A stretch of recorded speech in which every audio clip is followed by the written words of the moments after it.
And welcome to Libertarian Counterpoint. I am your host, James Just, and with me today is Leon, the word Brathwaite, from the Knuckleheads of Liberty podcast. You know, Leon, there's a lot of talk about gerrymandering again these days, and for us libertarians, you know, we laugh at this issue as everybody gets all worked up at this issue, and you're going, neither one of these groups have, either Democrats or Republicans, have a moral leg to stand on when it comes to gerrymandering, right? And here in California, they're going to complain about the immorality of Texas, right, redistricting, whether you think it's immoral or not, but Democrats are going to complain about the immorality of Texas redistricting. So their solution is, we're going to be even more immoral, or we're going to gerrymander California even more. And here's this, I want to be clear about something. California is gerrymandered. Just because we have an independent commission, and for those of you who are listening, not watching, these are air quotes. Yes. Because I was a part of the process, the selection process that first time. I made it through the first 3 rounds, made it to the 4th round. And I dropped out at the 4th round because I found out that the conditions that the commission works under, they work under the priorities provided to them by the legislature. Oh. They do not make their own maps. Essentially, the legislature gives them a list of priorities. It was 20 at the time, 20 priorities, and 15 of them were left-wing things, like the top 15. I think it's going to come up with a Democrat map. Okay. And so what's the point? If the commission has no real authority to draw their own priorities, yes, then why the commission doesn't really exist as an independent body? It's working under the desires of the current legislature. Sure. And since we have a supermajority of the current legislature, thanks to top 2, we now have, and that whole mess, right? So when Democrats talk about manipulating elections, and I just want to throw something I just want to throw a fit, throw things at TVs. You lying sacks of manure. You can't say it. You know, the thing is about this whole gerrymandering thing is that, I mean, both parties do it. Both parties engage in it. I mean, whether it's red states or blue state. I mean, you look on the blue side. You look at New York is gerrymandered, heavily gerrymandered in favor of Democrats. You look at Illinois, California is the same thing. But then you look at Texas, and there are other examples of red states gerrymandering. So it's not something that is unique to the Democrats. Okay. What is unique, I think, to the Democrats is their blatant hypocrisy. As just before I came here, I think it was announced that the legislature already passed the proposals for us to vote on it in November. So they were that quick. They're not quick to do anything else, or to solve the problems that we have in our public schools, K through 12. They're not very quick about fixing those. But they got to fix this one. Well, because this is about their power, Leon. Of course. Yes, of course. This isn't about us. This is about them. So, of course, they're going to solve the problem. They don't want to solve our problems. They want to solve their problems of having power. Yeah. Right? That's what this is all about. Whether it's Republicans or Democrats, this is all about power. Oh, yes. They're preserving our political power. About acquiring it and preserving it. Yes. Always. So it's not something that's unique to either one of the parties. It's just they are both disgusting in their actions and again, it's whether it's New York or Texas or Illinois, they do worse things than gerrymandering. You know, in New York when Larry Sharp, a libertarian, got major party status because of his run for governor, they changed the qualifications. They did. They did. As a matter of fact, we had Larry on our show. And he explained this problem to us, what they do in the background, of how they try to push him out, keep him out of the ballot in many cases and all kind of stuff. And both parties were getting together to do this to him. Yeah, and then they're going to stand up in front of the TVs and pat themselves on the back. We care about democracy and the election process. Oh my. I get so frustrated after this because they're so blatantly, obviously lying and hypocrites, and I just want to throw somebody off a bridge. So, talking about throwing off of bridges, though, Governor Newsom had a reaction to Bed Bath & Beyond's is saying that they're not going to open any stores in California because the business climate simply isn't compatible with their future. Yeah. Right? We'll be nice. We'll say it. He said it. He was much clearer about his views than that was. But. Right. Well, You know, Bed Bath and Beyond, which is a store that I liked a lot, and my wife liked it a lot. We used to go there all the time.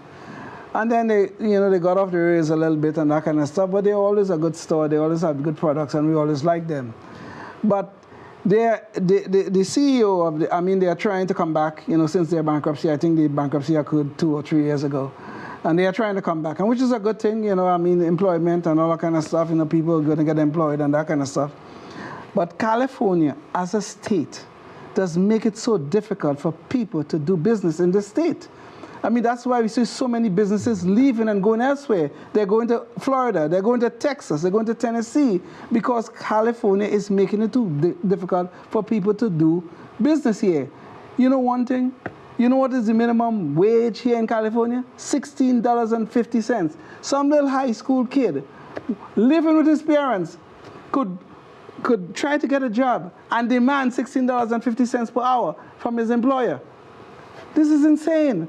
I'm not against teenagers working. I think that's how they develop character, how they develop punctuality, and all these sort of things, getting on the ladder to success.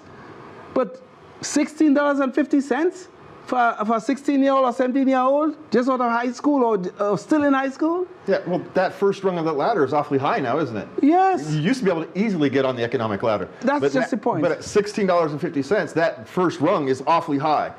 And how are you supposed to get on the ladder at all? That's just the point. So, and then on top of that, they are just piling on regulation upon regulations. You have to regulate for this, regulate for that.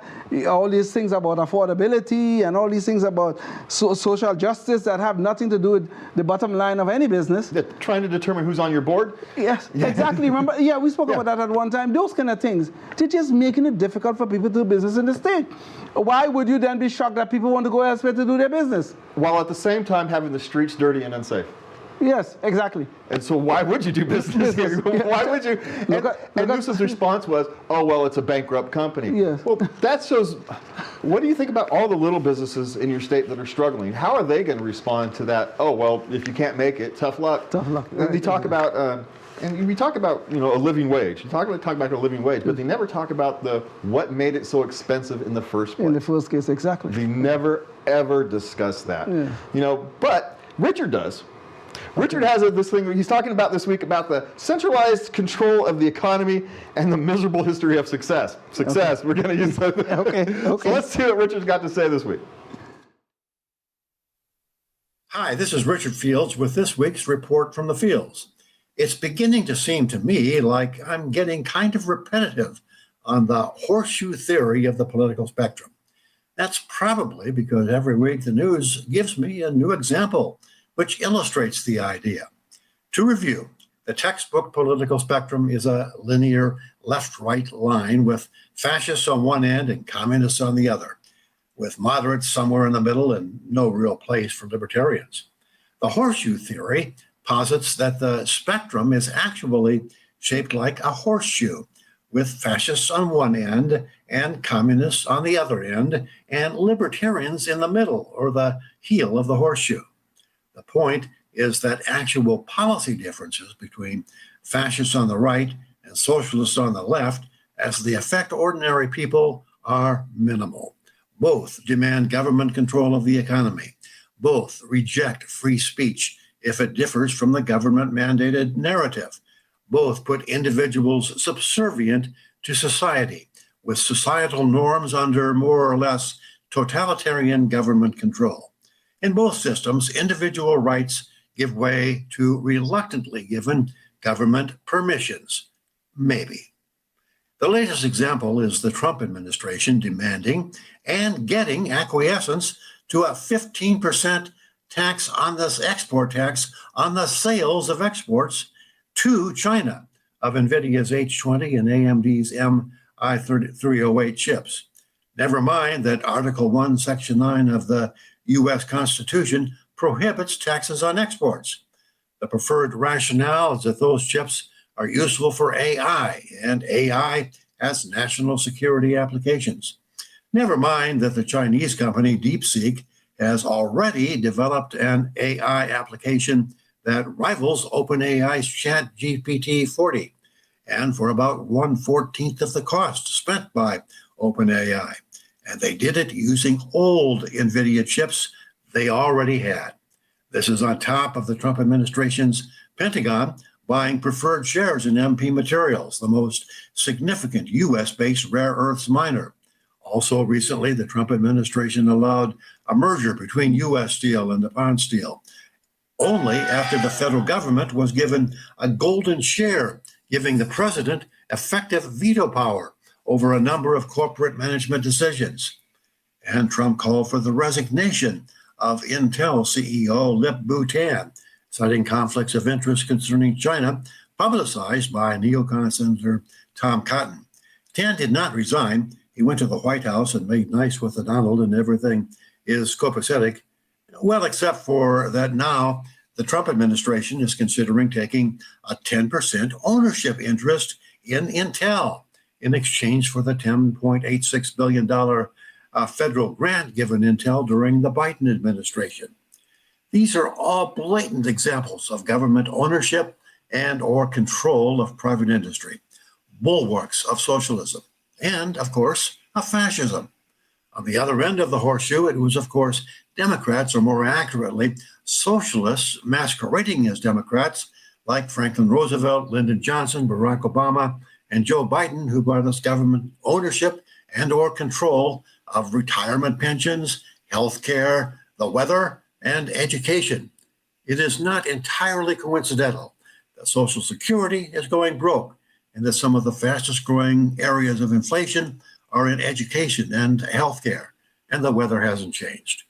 Centralized control of the economy has a miserable history of success, whether it's initiated by the far right or the far left.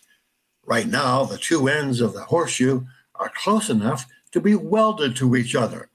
And then the political spectrum will be linear again, with the control freaks who want to control everything at the fused end of the horseshoe, and the individualists and libertarians at the other end. And the long trajectory of history says individuals trading voluntarily in a free market will always ultimately prevail. We're seeing that phenomenon play out today in Argentina right now, with Libertarian President Milei prevailing over the tired fusion of fascism and socialism represented by Peronism. I do get tired of waiting for history to play out, though. That's this week's Report from the Fields. I'm Richard Fields. See you again next week. I think what's important to note there is that there's nothing unique about Trump. Yeah. This has been you can go back to Woodrow Wilson, frankly. Sure. And heck, you could probably go back to Abraham Lincoln if you really wanted to make the argument that we have been involved, the government has been involved in the economy and culture since about then, Sure. in dictating the culture. You could frankly blame Lincoln. You know, this is one difficulty that I'm having with Donald Trump. I mean, there are some things that he's doing that I do like and I do support. However, this thing about this, he has this desire to intervene in so many things in the economy, and I find that quite disturbing, if you want the honest truth. I mean, you know, the other day you hear him talking about look, the NFL was having a draft. I don't know if you saw this. They were having a draft, and there was this guy, I think it's Deion Sanders' son, who was not getting selected, and he ended up getting selected in the 4th round. But Trump was out there talking about, oh, they should select him right now. You're trying to tell a private company who to hire. Yeah, and it's not like Trump it's like Obama talking about basketball, who is a known fan, and he's talking about it as a fan, not as a president, right? Trump doesn't care about football. Who's his favorite football team? Nobody knows. So he's just interjecting himself because he can, right? And that's the problem. It's not like he was interjecting himself as a fan and say, I don't understand this. Why didn't someone draft him? Someone should draft him right now. Yeah. This is silly, right? As a fan, we could understand that. Exactly. But it wasn't as a fan. That's the thing, right? But this desire to intervene in the economy, I think, is seriously problematic. Where I'm concerned, where Donald Trump, and in terms of Donald Trump's actions, I mean, look at this whole issue about the tariffs. I mean, sure, I mean, I think his stated end goal is that he want to get tariffs stabilized and lower everywhere. But you adding on tariff after tariffs all over the place, and then telling us that, well, look at, the government has collected so many billions of dollars in tariffs. Who does he think is paying for that? We. Yeah. Now, We. if the argument was we want to change the tax structure to tariffs instead of income tax, that's an argument to have. Whether you Sure. agree with it or disagree with it, it's an argument to have. It's a legitimate argument. But they're Absolutely. not having that argument, Yeah. or at least they're not trying to. And that is kind of the problem. But we talk about this intervention of the control of the economy, and Sacramento County is having its own problems with that right now. So Sacramento County has this big 9,000 home development that they want to put in. Sure. And the city, Sacramento City, and a bunch of activists got all bent out of shape and threw a hissy fit, so the county postponed the vote on it. I vote yes. Now, and here's the thing, we want to preserve open space, we want to preserve farmland. It's not being used as farmland, right? So you want to preserve farmland, okay, but fine, but the farmer sold it. And so it's no longer farmland. And by the way, we don't have the water for farmland. You know, we've actually we've learned how to grow more with less land and less water, and so you don't need the same amount of farmland. But we've talked about this repeatedly and repeatedly. The only way to have affordable housing is to build more housing. If you want to put lower pressure on housing, you have more housing than you need, and then the housing prices go down, right? Then it becomes not about need, it becomes about location, right? Which is location, location, location. Instead of now, it's, well, there's no other houses, so everybody has to pay too much. Rather than, we only have to, that house is in a really great neighborhood, it's a really great house, we're going to pay a lot of money for it because lots of people want it. It's, well, lots of people need a house, there's only 2 available, so with 100 people fighting for 2 houses, of course the price is going to skyrocket. And that's the condition that we are creating yet again. But you see, this is the problem, though. You talk about the farmer sold the land and they sold it to a developer and stuff like that. But we get back to this issue of private property.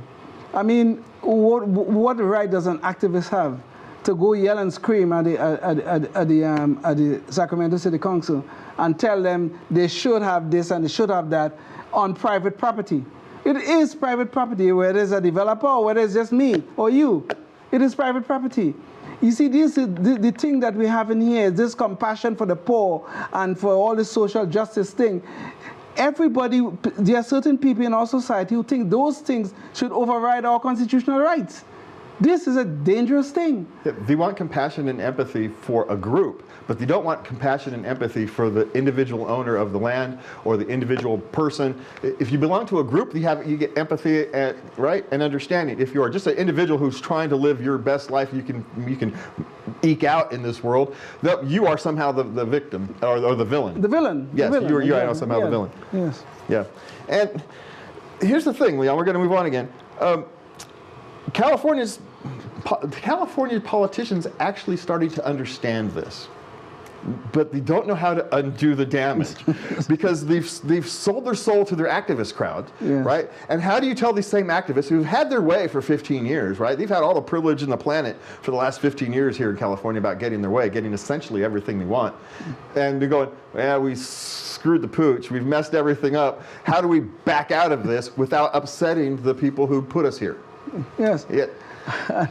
You know, and you see, this is what happens with these liberal policies. They create entrenched interests. So people get entrenched around some particular issue. You know, a very good example of this is the teachers' unions. The teachers' unions and the Democrats are hand in hand. They you know, all over the state. And the education system in California downright sucks. Let's just face it. It sucks. For little kids, it sucks. And they will do nothing to change it. Why? Because they're in bed with the teachers' unions. Because that entrenched interest was created. And now our kids are suffering in the public schools because of that. But if you look at other parts of our economy, you can see the very same phenomena. Liberal policies, with all their good intentions, is just bricks on the road to hell. And this is what we have in here right now. Businesses are leaving our state. We just spoke about this. Going to Texas, Florida, going to Tennessee, and all of these places. They're walking away from California because of all of these years. These same activists you're speaking about have gotten what they wanted, gotten their way, but now we, the people who live here, who have worked and strived and tried to build our homes and family here in California, now we are suffering because of these liberal policies that have been nothing but good intentions, which lead us on the road to hell. Period. Yeah, we have repeatedly seen this, yes. And the fact is that our refusal to acknowledge it, to openly acknowledge it. I mean, we've lost so many people to other states that we've lost congressional district, right? Yes. 2, wasn't it 2? We lost 2 congressional seats. Yes, we have lost 2 already. Because we lost so many people to other states. And yet, so many people were going, oh, well, it's good they left. Right? We didn't want them here anyway. But you don't understand. Those were your neighbors, your friends, your family. Yes. Those weren't just random people. Those were people who supported the communities. Those were your coaches, your little league coaches, your business owners who supported your little league teams. Right? These are the fabrics of our communities that are now gone. And not only that, if you are a government type, you're destroying your tax base. When people walk away, they're taking their tax dollars with them. And these people are not even realizing that. You're destroying your tax base by pushing these people away from you, by making it so difficult for them to live and raise and have a business and do all these other things that you can do right here in California. Now you're choosing to do it someplace else. Yeah. Okay, so we're going to kind of move on, because in D.C., in Washington, D.C., Trump has decided to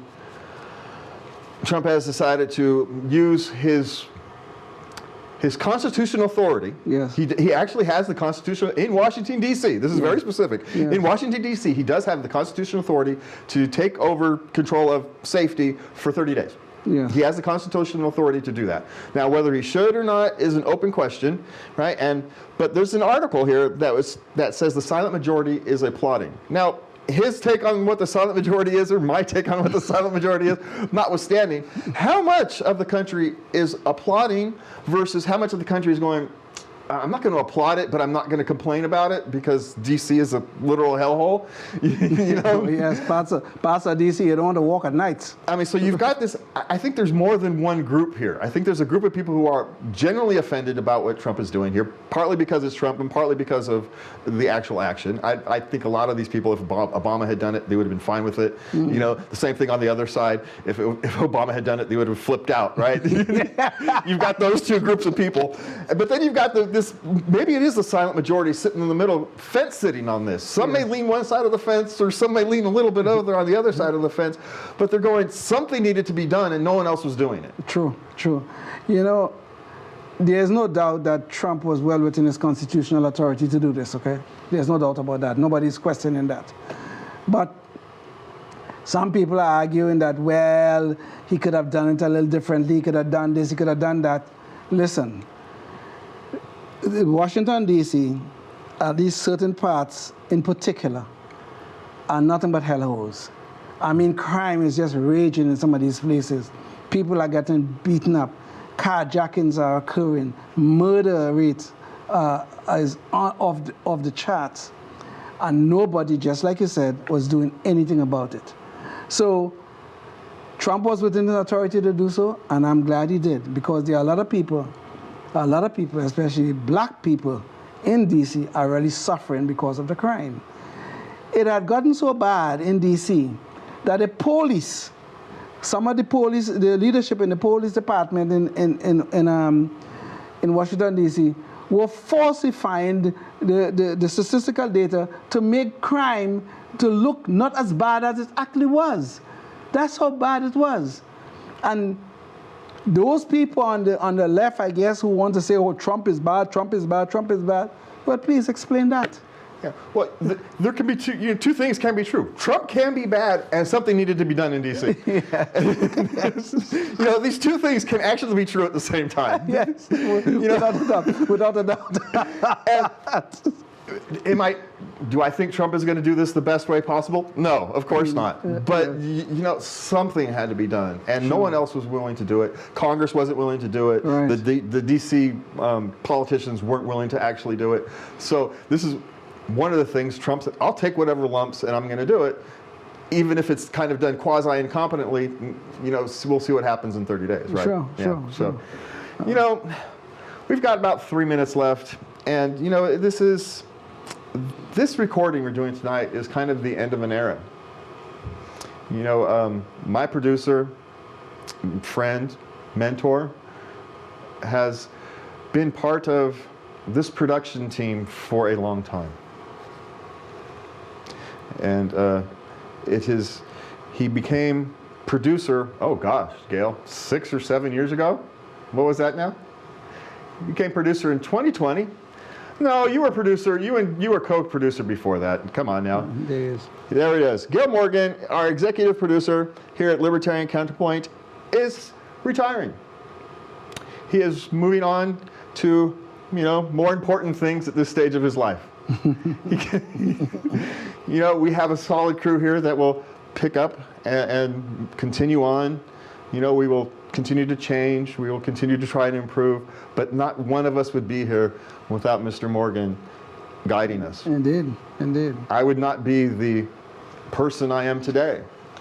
It's a very unknown thing that the first time I came in here, I came in to push buttons in the control room, but someone had called in sick.